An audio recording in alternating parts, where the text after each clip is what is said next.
things too. Okay, thank you very much for joining us on Voice of Job Seekers. This is Mark. We are actually recording now, so those of you watching Facebook Live, yeah, we're going to do this over again. And I'll probably keep that part of the show as well. With me today is Keith Townsend. Keith is the founder of CTO Advisor. He's also a contributing writer for Tech Republic and TechTarget.com. Paid positions, I might add. Keith, how are you? I'm doing good, Mark. Good to talk to you for the first time in a while on the podcast. That's right. If you guys have kept up with me way before at the beginning in September of 2013, so I guess I'm going on 4 years now. I think Keith joined the cast about November of 2013. But it was short-lived because he had just too many other things to even consider. So I don't know why we even bothered to go there. But since then, he's had his own podcast, he has his own video show, and a number of different things. And we have talked about how blogging is almost essential to your career if you're looking to have a long-tail career in really anything. In your case, it's tech, it's VMware, it's virtualization. So, you know, in starting, it took a while for it to get there, didn't it? Yeah, it wasn't, you look at the verified Twitter account and it wasn't verified overnight. I remember getting really happy when I had 100 followers on Twitter. And how excited I was, but it as the saying goes, it took 7 years to become an overnight success. Yeah. And even success is kind of your own definition of what it is. Yeah. It took you a while too to kind of go through the different stages, because every there's a milestone for everything that you've done. Every year you've got to kind of look back and say, is this kind of worth it? And I even remember the first email that you sent me. And I mean, we knew each other, but it had been a while since we talked. Right. And you said, so how's blogging going for you? I was going like... So I'm blogging? Right. It is like, and I think amongst all of our friends and people we know, we may have been the only two that were actually doing it and was committed to doing it. Yes. I think we might have had some mutual friends that started something up but really not had stuck to it. Right. But, it wasn't, most of it wasn't even career focused. I think mine and yours were the only ones that I was aware of that was focused on our industries or our passions around careers specifically. Yeah. And, I think people come to you for career advice in the sense of how did you get to where you are, even after reading your blog, because to hear it from you personally is something a little bit different than reading and or hearing what people have to say. Yeah, and it's funny because I get teased about it. I'm a much different person in person than I am online because I'm very animated. One, I'm extremely tall, so I have a presence, and which has been a huge part of my career as well. So public speaking and expanding my brand beyond just what you've seen online. So I do get quite a bit of from the videos and interaction, just walking in conferences and people wanting to leverage my experience and I'm happy to share that to further their own careers. Right. When you're doing something public, and you get the reaction that people are saying, wow, I've been reading your blog for X amount of years.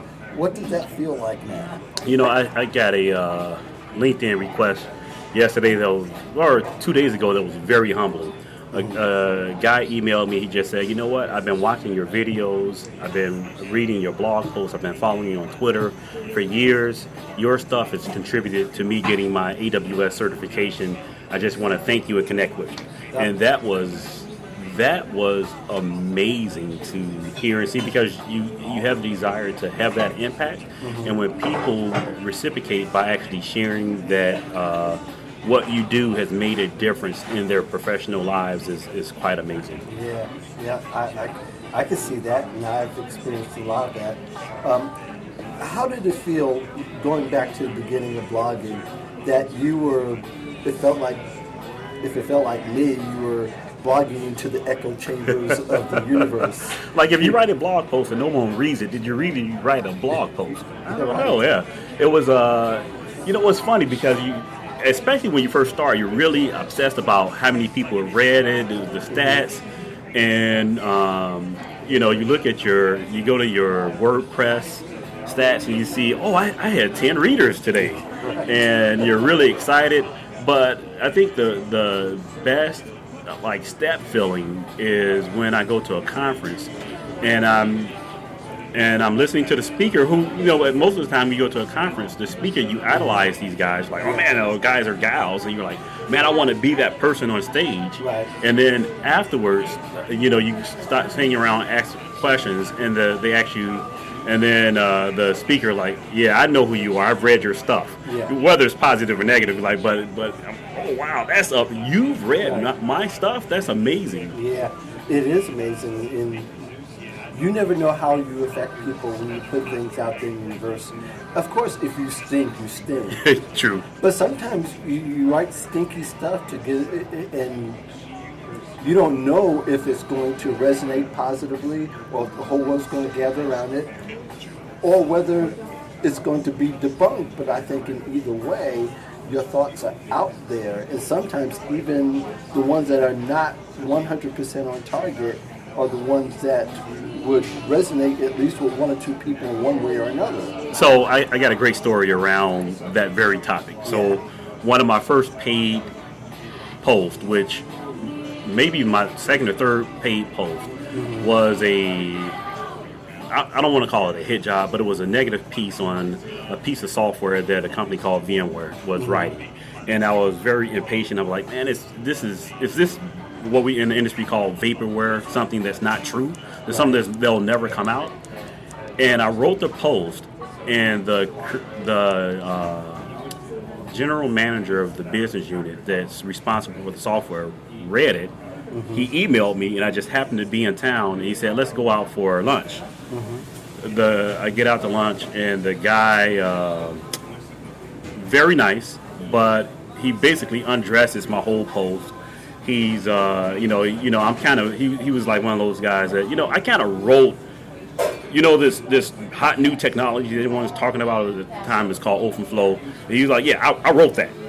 So yes, what you're talking about is unreal, is very real, and here's how it's real. So probably one of the worst pieces of information I've ever put out for mass consumption. Actually, that relationship, I still have that relationship to this day. And this guy would get in front of a stage and with 5,000 people. He'll see me, give me the head nod, and then afterwards we'll sit and we'll have coffee and we'll talk about how much the industry has changed. And that has been one of the most beneficial relationships of my career, and it's all because of a piece of bad. It's all because of a bad blog post. Well, was it really bad, or was it just it was your opinion based on? It was my opinion based on my knowledge at the time. I wasn't, and this is the interesting thing about being an expert. You become an expert once you put your opinion out. And it doesn't have to be right, wrong. It should most definitely be factual, but you don't have to be right or wrong. It's your opinion and we're entitled to our opinion, and we're entitled to put it out there. And as you said, it may resonate with someone. There were people who most definitely agreed with me, and there were people who didn't. Probably more people who didn't than did. And ultimately, I was wrong about my assumptions, but I was brave enough to put them out there. And that part of it was most definitely, I wouldn't change. I wouldn't go back and revise history and go back and change that blog post, or it was my thoughts at the time, and it was worth putting out there. Yeah. It makes me think of the tweet that you sent the other day, and I liked it because I said, but I thought it was just so, it was profound to me because I know you, and I know where we came from, I know where we were headed to, but you said, I am no longer the tall guy in the back of the room, I think it was. Something to that effect. It was, you end up finding yourself, and it's you made point that every year I like to look back, reflect on where I'm at, where I'm coming from, and where I'm going to, and you get to a point where you have to recognize. My family recognizes it. They were like, you know what, you're kind of a big deal, and I'm like, I don't think so. I still, you still pick, you created this monster in voice of the job seekers, but I mean, I did a conference in Sydney. I did the keynote in the user conference in Sydney a year ago, and I'm doing these things, and I'm still just picturing myself as one of the guys in the community doing, things that guys in the community doing, and the family has to remind me sometimes, no, you're no longer that guy sitting in the front row hoping to get on stage and be admired. You are the guy that's being admired, and I'm like, I don't feel that way. That's But I guess I can understand that, and in your head you want to keep yourself that guy, because there's a whole lot of responsibility saying I am that guy. Yeah, it is. You know what? And I've gotten to the point where the weight, we wish our leaders do this, is that when they get positions of leadership, they understand the weight of their words. And I've gotten to the point, it's a big difference between Keith Townsend that says something on Twitter with 100 followers versus Keith Townsend verified Twitter account with a few thousand followers that says something. The weight of my words, or something that I'm saying it on my personal blog versus what I'm saying on Tech Target, Tech Republic, ZDNet, or one of the other volumes. It's the weight of my words just are different, and I need to appreciate that what I say impacts people in real ways. Well, that's part of the bigger lessons in blogging. If people are, I think you have to be consistent. You have to have studied your industry, the good, the bad, and different. Be able to collect that intel and decide what you say, will it be significant enough, or is it insignificant enough? And sometimes it's good to even test the insignificance of what you have to say and to see how it will all weigh out over a period of time. Not that something's going to happen right then, right now. It's very rare that would actually happen. But overall, you are measuring your contribution and you say, I'm going to put this out there to see how it goes. Perhaps nobody will say anything. Yeah, even today, I'll reference something that I wrote something 6 years ago that has just started to happen in our industry. And I can go back and I can look at either how I was wrong, how I was right, but draw back. It's kind of an online journal of, it's a snapshot of where the industry was at, where you wanted to go, and where it is today. And I look back and I'm like, man, I can look back and call myself a kid back then and say, man, that kid back then, he had some good ideas. Only if he knew where it was going, and if he had $50, he could have put some money on it, and he'd be pretty rich. But you have to be it's two things. One, you have to be a student of your industry and the vertical that you're in, and you also have to be willing to speak to your thoughts and be brave enough to put your thoughts of where you think the industry is going to go, because that, I think, has the most impact in your career. People can, if you work in textiles, people can talk about the latest formulations and techniques in textiles. Anyone can do that. But to say the impact of globalization, to talk through the impacts of globalization and currency manipulation and all of that on the industry and where you think it's going to go and how it's going to impact people and people's lives and careers, that has value, and people really, that's the difference between just giving a press release and sharing real value. And I've written blog posts, and I think there was one time I put in 3 words, 1 period, original period, thought period. And that was leading to a blog post about say something original. I mean, you can only share so much on Twitter, Facebook, and all those, and you can run into the wall just repeating what the thought leaders of the industry are saying. But until you put original thoughts and be able to put them out there consistently, or even if it's an original experience to something that's often said that crystallizes, your career is not going to, or should I say, when people call you in for an interview, they're not going to want to talk about everything else that you talked about because they've read it already. Exactly.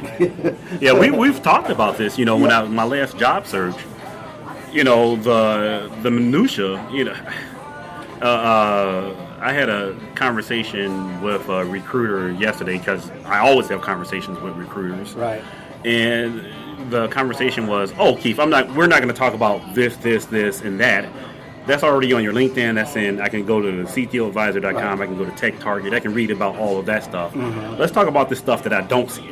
Right. Well, the parts where we think that I think there's a gap in your career or experience that you haven't written about. Let's talk about that, and let's cut to the mustard on whether or not you are a valid candidate for this position, or if we need to talk to the hiring manager and they need to change what they want because they love all that other stuff that you do, right, but had questions about this stuff that we didn't see. Right. So that it really helps in the job search for people to have a history to go back and look through of you. Right, right.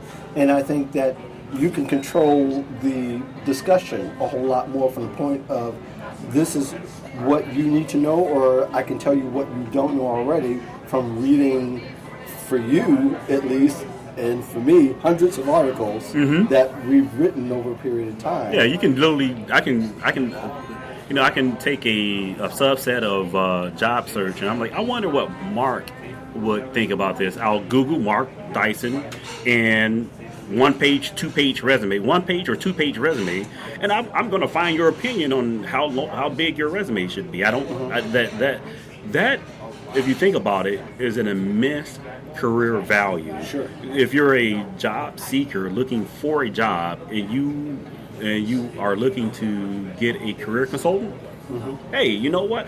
Does this guy have the same philosophy as me?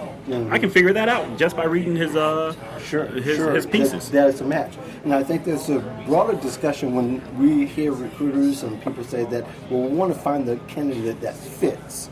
And the word fit is such a broad stroke now. We thought at first that maybe fit means, well, the personality and some of the culture aspect. Some of that fit also includes whether or not I'm going to weed you out because of the lack of substance that you're providing everyone else before you even sit in a chair. Yeah, and I think this is one of the dangers of blogging too, because if you don't have substance, chances are you're not going to write about substance. Right. You know, so if you can't go deep in the area, or so you're going to stay light. Now, I think at caveat that my son is just leaving school, and I'm preaching the virtues of blogging to him, and he was like, well, you know what do I have to offer? I'm just finishing school. Right. And I'm like, oh, you're missing the point. You can put out what you know, how you're grown. It's a arc, and if you start today, one, people already know what you have. If you're in an interview, you should most definitely have a link to your blog on your interview, on your resumes, so that when someone says, hey, do you know how to do X? You can say, you know what, matter of fact, I do. If you click on the link to my blog, I have a post about that exact thing. Yeah.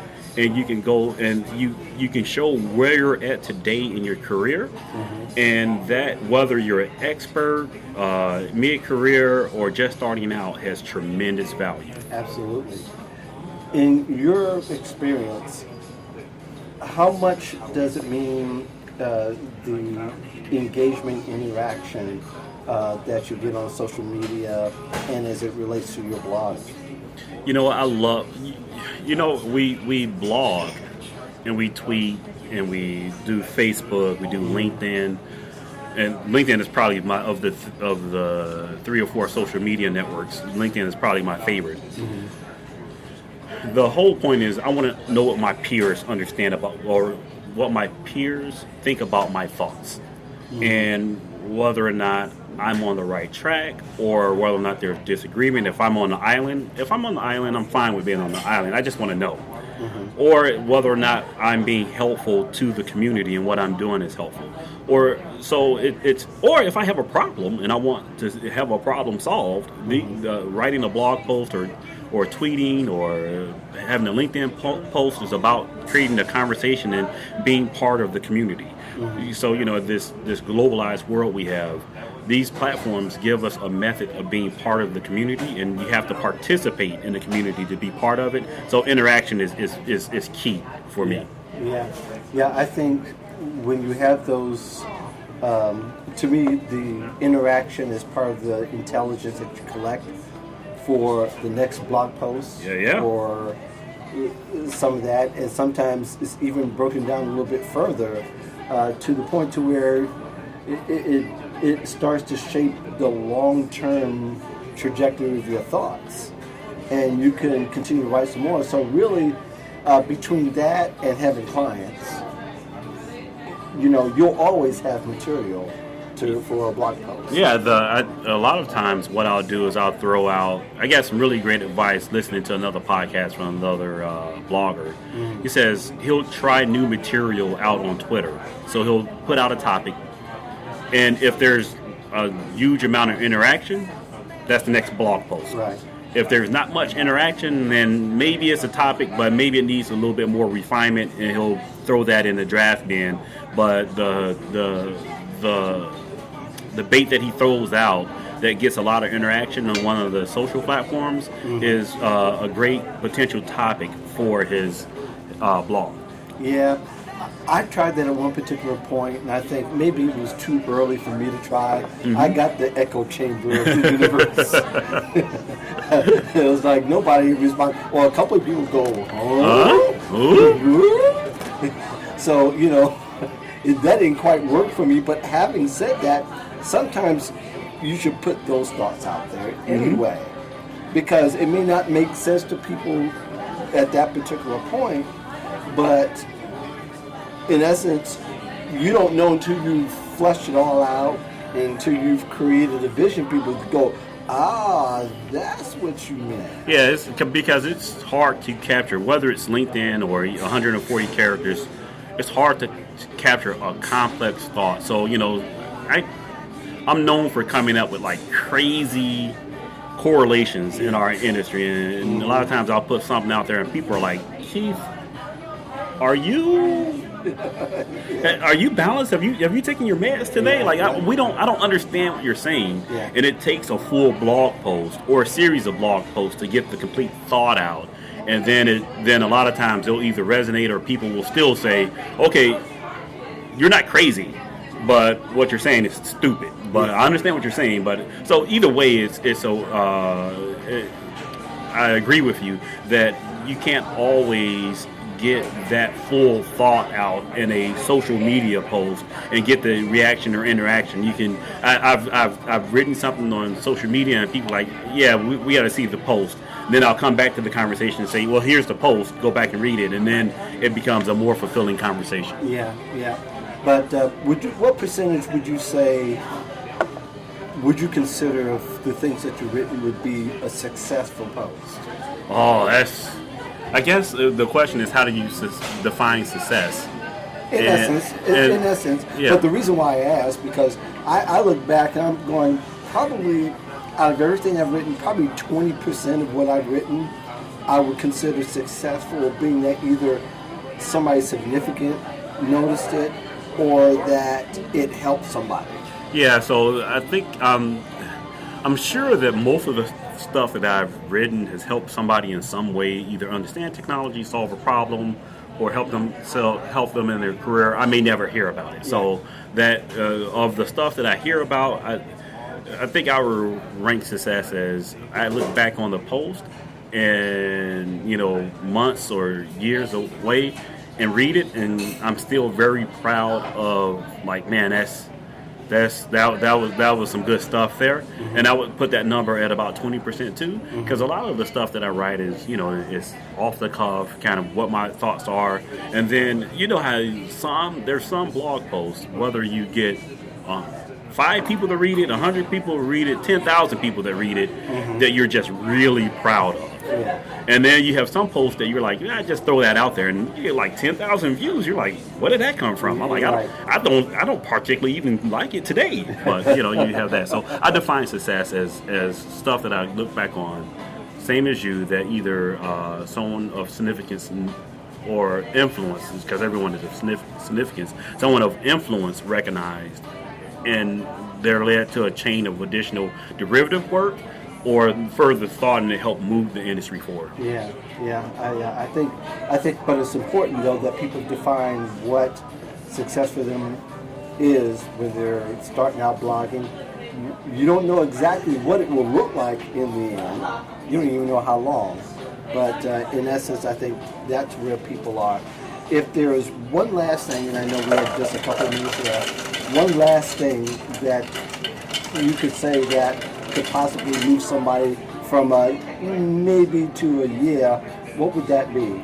So one of the things that I think a couple of points I want to make with this, because I think it's key. A lot of people are just not comfortable writing. So blogging is not just about writing. Right. You can do, YouTube is a fabulous platform. Podcasting is a great platform. Yep. The importance is to get your thoughts out there. And if you want to specifically go down the route of blogging and you're not a strong writer, there are tools out there and organizations and ways to help. One is, take a class at a junior college on writing. That's one method. Yeah. Another one is if you're strong with getting your thoughts, but your grammar isn't all that great. That was an early problem for me. Even being in school and finishing up school, my grammar just frankly wasn't very good. And I used tools like Hemingway or Grammarly to proofread my stuff, or I'd send it to friends who are grammar nerds to proofread and help me with the grammar checks. That was key. Then the other piece, you can look at me and say, you know what, Keith, you can talk now because you're there. And you've already achieved a level of success when it comes to blogging. Remember, even at this point in my career, I started over. Yeah. I had a fairly successful platform in virtualization.com. My career moved from being extremely technical to being more managerial and strategic. And that brand just didn't fit who I was professionally anymore. Right. So I had to start over. And so I started over with the CTOadvisor.com. And and it was just like the old days. Oh, I got 10 hits today. I got 15 hits today. It was very slow, but now, I go back and look. Maybe I have 100 posts there now. I'm not sure if I hit the 100 post mark, but the vanity numbers have started to increase. But more importantly, people now know me for that brand, and I've seen almost instantaneous career results from rebranding to where I'm currently at in my career. Yeah, I think those things, you have to go through the process. Yeah. And it's not going to look pretty. And it's not going to be a straight line either. But I'm going to let you go because I know that you've got another appointment. But thank you so much for giving me a few minutes of your time. Next time, maybe we can have a whole meal. That would be nice. Mark, thanks for having me on again. All right. Well, thank you for the rest of you out there in podcast land. You know the deal. Peace in the Valley of Love. I'll see you next week.